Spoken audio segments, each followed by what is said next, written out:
In New York City's cutthroat music scene, Emma Carter was a nobody, a janitor with rough hands and no formal training. At the annual Caldwell Piano Competition, where elite pianists vied for glory, veteran judge Margaret Langley singled her out, directing her to a dilapidated piano in the corner, expecting a laugh. But when Emma's fingers brushed those worn keys, the room froze. What unfolded next silenced the entire hall, leaving the audience stunned by her raw, unexpected brilliance. Emma Carter paused, wiping sweat from her forehead. Emma, 42, finished buffing the last of the grand pianos at the Hudson Music Institute. Morning light poured through tall windows, painting golden patches across the polished oak floor. Her hands, hardened from years of scrubbing the Institute's sacred halls, bore the scars of her labor. "All set, Mrs. Larson," she called to the receptionist, who guarded the entrance like a hawk. "Thanks, dear. The Caldwell competition's tonight. Clear out before those music snobs arrive," Mrs. Larson replied, barely glancing up from her Sudoku. Emma nodded but lingered, her gaze drifting to the grandest piano, a sleek Bosendorfer, gleaming like polished obsidian under the chandeliers. When Mrs. Larson buried her nose in her puzzle, Emma slid onto the bench, hands hovering above the keys, not daring to touch them.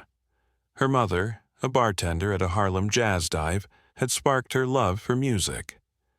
After closing, when tables were wiped and stools stacked, Emma, at 9, would tinker on the club's old keyboard while her mother counted tips. "You've got a gift, kid," the club's pianist, a grizzled man with a warm grin, would say. "Some folks train forever and never touch what you've got." But cancer took her mother, debts mounted, and the free lessons kind strangers offered vanished. Life became about scraping by, not chasing dreams. Emma's fingers grazed the Bosendorfer's cool keys, careful not to press. She'd polished instruments she'd never play, cleaned halls that echoed with music she'd never make. Her heart ached with unspoken melodies. "Didn't know cleaners played," a voice startled her. Emma nearly tipped the bench, spinning to see a young security guard, his eyes gentle. I don't," Emma stammered, flushing. "Just sitting." "No shame in it," he said, raising his hands. "I'm Luis, new here."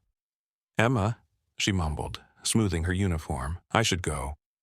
Luis nodded at the piano. "Play something." She shook her head. "I don't play."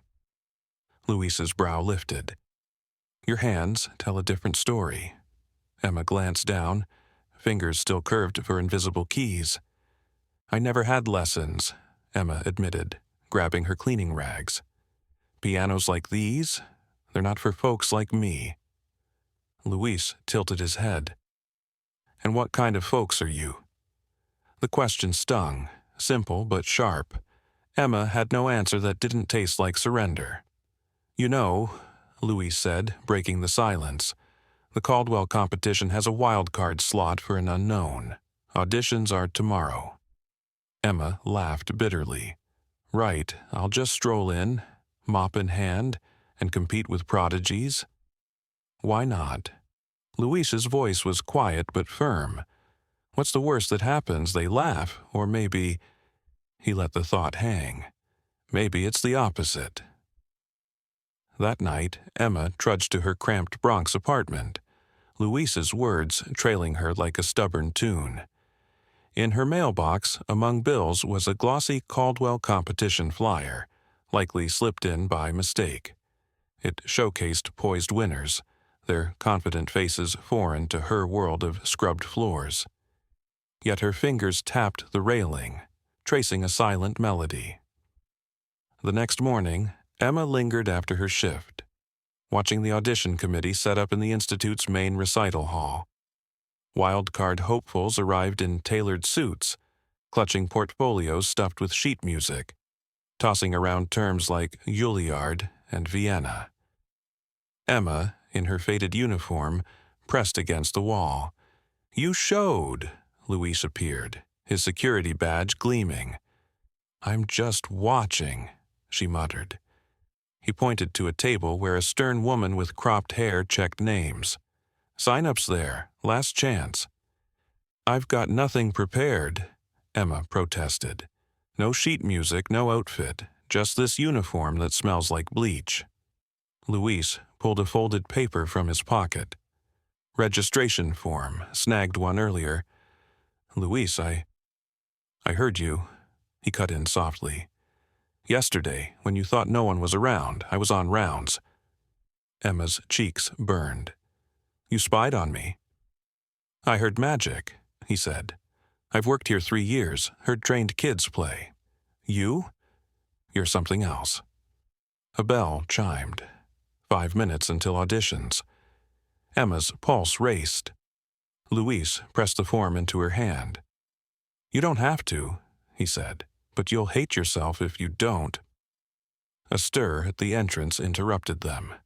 A regal group swept in, led by a silver-haired woman in a tailored blazer, pearl studs glinting. Even Emma knew her. Margaret Langley, a piano legend turned Caldwell judge. The committee trailed her, hanging on her every word, as she scanned the room critically. "Last call for wildcard auditions," the sign-up woman barked. Something surged in Emma, not quite bravery, but defiance against the voice that said music was for others, that dreams were for those who didn't scrub floors. "Here," she said, striding to the table, sliding her scribbled form across. The woman glanced up, eyeing Emma's uniform with a flicker of surprise before her face hardened. "Name?" "Emma Carter." "Piece?" Emma swallowed. "It's mine, something I wrote." The woman's brow arched skeptically. "Original?" "The committee prefers classical," the woman said, scribbling a note. "It's all I've got," Emma replied. With a sigh, the woman pointed. "Fine, you're last. Wait with the others." Emma joined the contestants, feeling like a smudge in their polished world. Some stared. A young man in a sharp blazer sneered, "Wrong room, lady. Janitor's closet's that way." Laughter rippled. Emma fixed her eyes on the audition door, counting minutes. Hope felt like a trap she couldn't afford.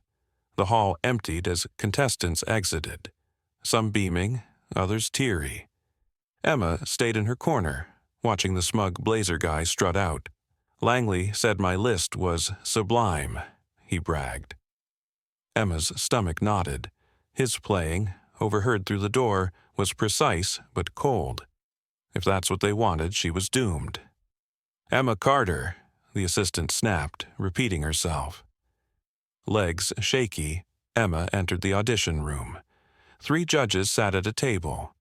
A balding man, a stern woman, and Margaret Langley commanding the center. "Miss Carter," Margaret said, glancing at her notes. "An original piece?" "Yes, ma'am," Emma replied. Margaret's sharp eyes narrowed. "Your training?" Emma faltered. "I'm self-taught." Whispers slithered through the small audience of faculty and staff. The stern woman leaned to murmur to Margaret, who nodded faintly. "And you work here?" Margaret's tone carried a smirk. "I clean," Emma said, face hot. More whispers, sharper now with words like ridiculous and stunt. Margaret gestured to the grand piano. "Proceed, Miss Carter." Emma approached the Bosendorfer, its gloss reflecting the lights like a dark mirror. This was the Institute's crown jewel, reserved for stars. She sat, adjusting the bench, every eye boring into her, waiting for her to crumble. As her hands lifted, Margaret coughed. "Actually, Miss Carter," she said, voice syrupy with mock kindness, "that piano might be too refined for this." The balding judge frowned. "Margaret," but she pressed on, pointing to a battered upright in the corner, its wood faded and scratched.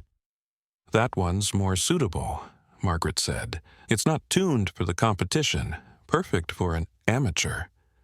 Her words dripped with disdain.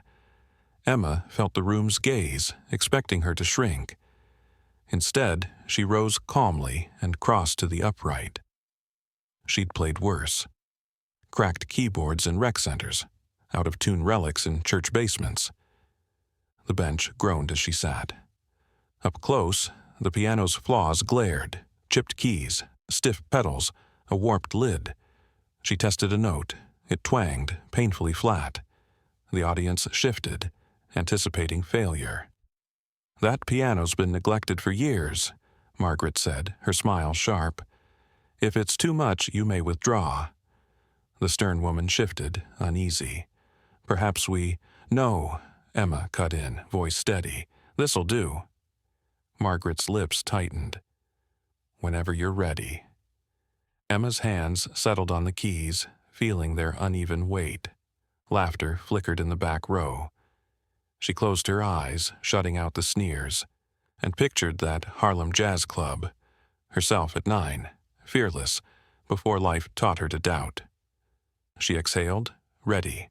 Emma's fingers lingered, then pressed the keys. The first notes stumbled, muted by the piano's tired hammers. A stifled chuckle echoed. But Emma didn't falter. Her left hand found a steady pulse, her right weaving a fragile melody. The piano groaned, its voice rough with age, yet something in her playing hooked the room. Margaret's poised mask slipped, just a fraction. This wasn't the clumsy flailing she'd expected. Emma's melody deepened, her hands moving faster, coaxing life from the broken instrument. "Curious choice," Margaret interjected, voice cutting through. "But perhaps something traditional, a Beethoven sonata, would show your range." Emma paused, fingers hovering.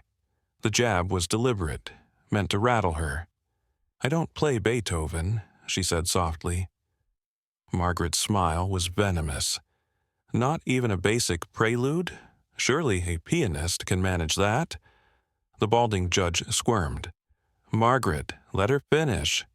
"I'm merely ensuring Miss Carter demonstrates skill," Margaret purred. "Anyone can string random notes together." The audience murmured, some nodding, siding with her. Margaret stood, gliding to the upright.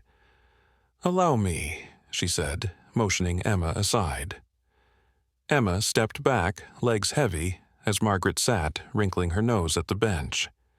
"This instrument is limiting," she told the room, playing a crisp scale that exposed the piano's flaws. Then she launched into a Mozart piece, her technique flawless despite the piano's resistance. She played for a minute, proving her point.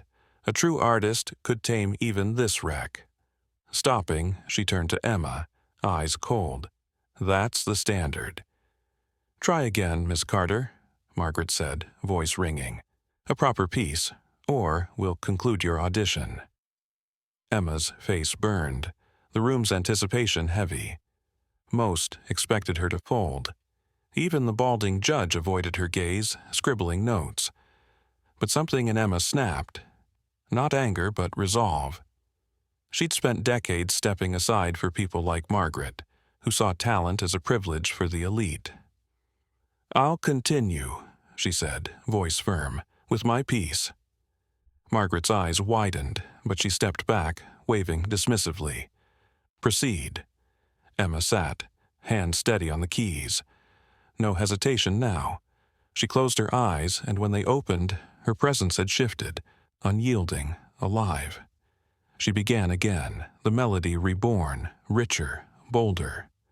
Her left hand wove intricate rhythms, her right spinning delicate threads of sound. The old piano seemed to stir, its dull notes suddenly vibrant, as if bending to her will. In the audience, a gray-haired professor leaned forward, rapt. Even skeptics hushed, caught in the spell of her music.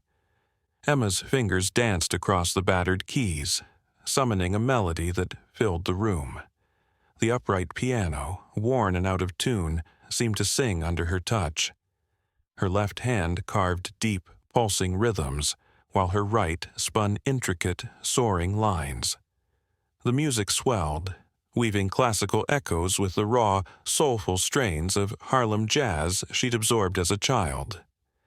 In the audience, a young professor's jaw dropped, her notebook forgotten. Even Margaret Langley's icy composure cracked, her eyes narrowing as Emma played on. The melody deepened, no longer tentative. Emma's hands moved with fierce precision, coaxing clarity from the piano's flaws. A stifled gasp rippled through the room.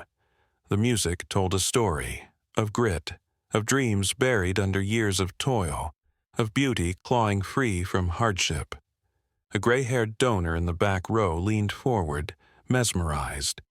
Emma's composition blended structure with instinct, its jazz-inflected chords defying convention. Margaret's hands twitched in her lap, her smirk gone. The piano, once a joke, now held the room captive. "Unusual," Margaret cut in, her voice sharp, slicing through the spell. "But perhaps a Bach prelude would better showcase technical skill." Emma's fingers stilled, the interruption a calculated jab. "I don't play Bach," she said, voice low but steady. Margaret's laugh was thin, cruel. "Not even a simple invention? Any pianist should manage that." The balding judge frowned. "Margaret, let her finish." "I'm ensuring standards," Margaret snapped. "Improvisation isn't mastery." Murmurs of agreement stirred, but Emma's resolve hardened, unshaken by the challenge. Margaret rose, striding to the upright. "Let me clarify," she said, nudging Emma aside.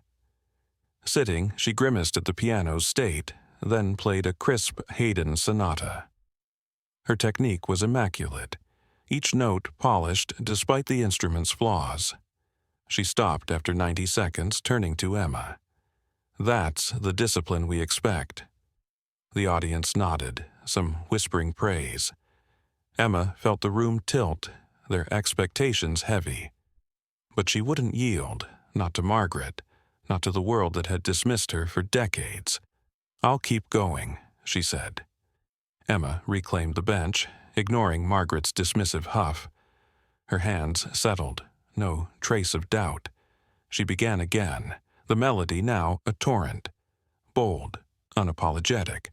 Her left hand drove complex, syncopated rhythms, her right weaving delicate, aching phrases. The piano's limitations vanished. Its notes rang true, as if awakened by her will. A young contestant in the audience forgot to smirk, her eyes wide. Emma's music surged, a tapestry of struggle and triumph, its jazz roots entwined with classical depth. The room held its breath. Emma's composition climbed, each note a defiance of the years she'd spent invisible. Her body swayed, lost in the music, a stray lock of hair falling unnoticed.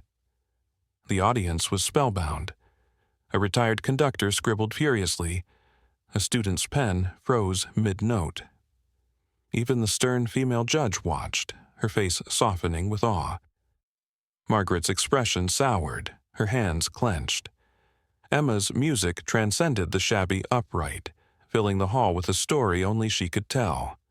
It was raw, real, and utterly undeniable. The climax loomed, unstoppable. At the piece's peak, Emma's hands flew, the music soaring beyond the Institute's walls, beyond the doubts that had chained her.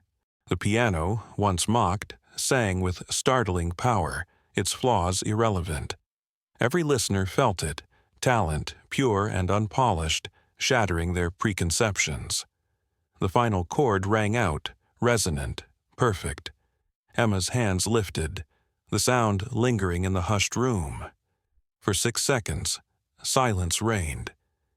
Then, from the back, a single clap broke the spell, sparking a wave of applause that shook the hall. The audience leapt to their feet, the roar of applause unrelenting. Elderly patrons who'd heard legends perform clapped loudest, their faces alight with discovery. Emma sat stunned as the sound washed over her. This wasn't pity, it was reverence. The balding judge stood, clapping vigorously, his notes forgotten. The stern woman joined him, her smile breaking through her reserve. Only Margaret remained seated, her lips a tight line, her hands locked together. The room vibrated with recognition of something extraordinary, born from the unlikeliest source. The applause grew, a tidal wave of awe. A white-haired critic in the front row wiped his glasses, shaking his head in disbelief. Emma's hands trembled as she rose, the weight of the moment sinking in. The balding judge spoke first. "Miss Carter, that was remarkable." His voice cracked with emotion. "The technical depth alone, and the storytelling," the female judge cut in, her tone warm. "It's rare, unteachable." Emma blinked, overwhelmed. "Thank you," she whispered, her voice barely audible over the lingering cheers. "How did you learn that?" a voice shouted from the crowd. Emma glanced at the old upright, her unlikely ally. "From living," she said simply. The answer hung in the air, profound in its honesty. Margaret stood, smoothing her blazer, her face a mask of control. "The wild card selection typically requires discussion," she said, her voice clipped. "But I suspect we're unanimous." She glanced at her colleagues, who nodded firmly. The room buzzed, sensing history unfolding in the recital hall. "Emma Carter," Margaret continued, her tone formal but strained. "The Caldwell Competition names you this year's wild card finalist." Fresh applause erupted, louder still. Luis slipped into the doorway, his grin wide as he clapped silently. Contestants, faculty, and donors swarmed Emma, offering handshakes and questions. She stood, dazed, as the moment enveloped her. A light touch on her arm made her turn.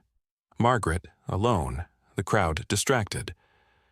"You made that wreck sound like a Bosendorfer," she said softly, her guard momentarily down. "It deserved to be heard," Emma replied, meeting Margaret's gaze. For a moment, something passed between them, respect, grudging, but real. Margaret's eyes softened. "Perhaps I misjudged," she admitted, then offered her hand. Emma hesitated, then shook it, the gesture heavy with meaning. "The finals start next week," Margaret said. "If you'd like, I could coach you, not to alter your voice, but to navigate what's ahead." Emma nodded, a smile breaking through. "I'd appreciate that." The room hummed with excitement. History rewriting itself. Reporters edged closer, notepads out, as the hall buzzed with chatter. Emma caught Luis's eye across the crowd. He flashed a thumbs up, mouthing, "Knew you had it." She laughed, the sound light, free. Emma Carter, the janitor with weathered hands and no training, had shifted the music world's lens. More than that, she'd rewritten her own story. Sometimes genius hides in the open, waiting for a spark of courage. Her triumph was proof. True talent doesn't need a stage, it claims one. The crowd pressed in, voices overlapping. "Where'd you study?" "What's your inspiration?" Emma answered quietly, still processing. The balding judge approached, beaming. "Your piece. It's like nothing we've heard. You've redefined the wild card." The stern woman nodded. "You've got a future here." Emma's chest tightened, not with fear but possibility. She'd spent years believing her place was in the shadows. Now, the spotlight found her, and she didn't flinch. The old piano stood silent, its role complete, a witness to her awakening. As the hall emptied, Emma lingered, touching the upright's chipped keys. This wasn't just a win, it was a reclamation. She'd played for her mother, for that 9-year-old girl who'd once believed music was hers.